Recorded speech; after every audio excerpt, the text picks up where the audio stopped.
frumos cuvânt rostit pe acest pământ, atât de drag și sfânt. Mama, ce dulce, uimitor, mereu atrăgător, șoptim noi cu mult dor. Mama,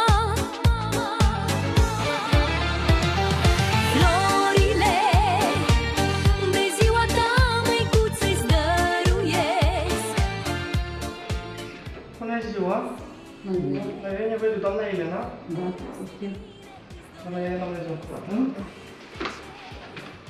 Nu suntem la companie ce faci, avem pe dumneavoastră o surpriză. Cu ziua dumneavoastră de naștere, un tot minunat pentru dumneavoastră, un buchet de trandafiri și multă sănătate și îndoit încă. Credeți, da? Pentru dumneavoastră. Și un mic mesaj. Cele mai scumpe ființe, mama. Mama, zâmbet și lumină. Mama, lacrimă și dor.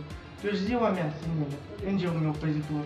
Pentru dragostea ta mare, vreau cum să-ți mulțumesc, să-ți aduc în dar o floare și să spun că te iubesc. Să trăiești ai mulți, viața, zi fără de noi să fie și să-ți văd privința, față, dragoste și bucurie. La mulți ani, din partea fiica noastră Elena, care o transmite cel mai sincer felicitări și ne transmit că vă iubești și ne scuze mult.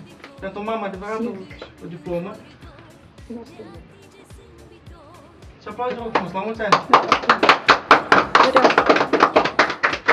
Dacă aveți un mesaj, cerem scuze și o șampană pentru masă sărbătoare. Și totodată felicit înapoi pe nepoțici pentru o zi cu mine.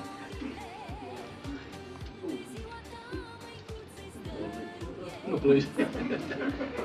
Și-mi bag oricum împreună cu noi, sărbătorim sărbătoare și... Și acum să vedem cum actul, dacă principal. Mulțumesc foarte mult!